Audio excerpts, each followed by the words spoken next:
6 similar bulbs are connected as shown in the figure with DC source of EMF E and zero internal resistance.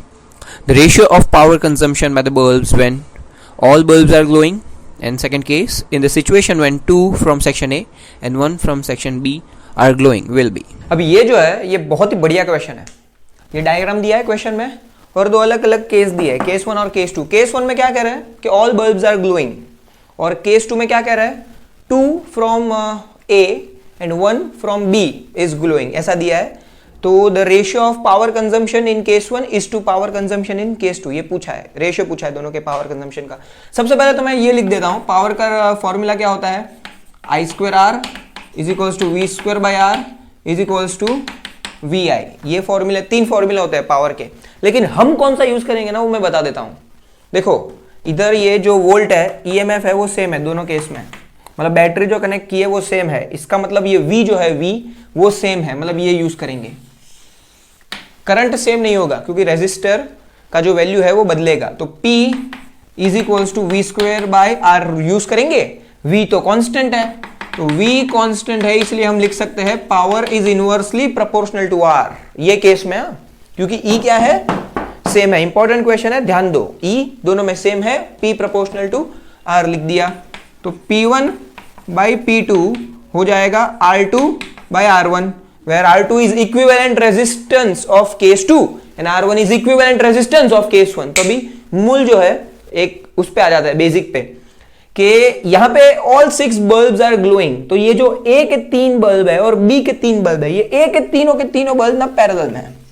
ये common point है. देखो तो A के तीनों bulb parallel में है, उसका इक्विवेलेंट हो जाएगा R/3.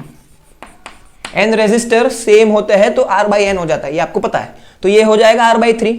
Same goes for B, ये भी तीनों के तीनों रेजिस्टर है वो पैरेलल में है, तो ये भी हो जाएगा R/3. लेकिन हमको 6 के 6 कंसीडर करना है, तो ये A सेगमेंट के R/3, ये B के R/3. तो इक्विवेलेंट हो जाएगा, ये दोनों सीरीज में है ना, तो इक्विवेलेंट हो जाएगा 2R/3, R1 plus R2 series add करता है. तो ये हो गया इक्विवेलेंट ऑफ किसका, केस 1 का. अभी केस 2 पे जंप करता है. केस 2 में बोल रहे हैं 2 from A and 1 from B glow हो रहे हैं. सो 2 फ्रॉम A लेंगे, चलो कोई भी ये दो ले लेते हैं. तो ये दो ग्लो हो रहे हैं, ये दो पैरेलल में है, उसका इक्विवेलेंट रेजिस्टेंस आएगा R/2. फाइन. और इधर एक ही ग्लो हो रहा है, ये ले लेते हैं, तो इसका R ही है. हर एक R है, हर एक R है. तो इधर 2 तो R/2 और इधर एक तो R, और ये दोनों वापस सीरीज में है. तो इक्विवेलेंट रेजिस्टेंस हो जाएगा दिस प्लस दिस, मतलब R/2 प्लस R, यानी कि 3R/2. आई होप आपको समझ रहा है. यहां पे 6 के 6 ग्लो हो रहे हैं, इसका पैरेलल R/3, इसका पैरेलल R/3, वो दोनों सीरीज में, इक्विवेलेंट 2R/3. यहां पे 2 इसके 1 इसका, तो इसका जो है वो R/2, ये जो है वो R, दोनों सीरीज में, इक्विवेलेंट 3R/2. और हमें चाहिए R2/R1, मतलब इक्विवेलेंट इन केस 2 जो है 3R/2 whole divided by equivalent in case 1 जो है 2R/3. R हो जाएगा cancel, 3 goes up and 2 comes down, so this is 9/4. Important question है और अच्छा क्वेश्चन है, ट्रिकी क्वेश्चन है. तो आंसर आ गया 9/4. कौन सा ऑप्शन आ गया भाई, ऑप्शन 2 आंसर है 9/4.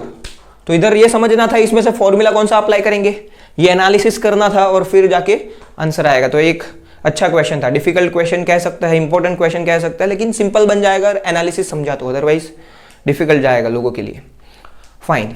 तो ऐसे ही इक्विवेलेंट रेजिस्टेंस फाइंड करने के प्रैक्टिस करते रहिएगा, सॉल्व होते जाएगा.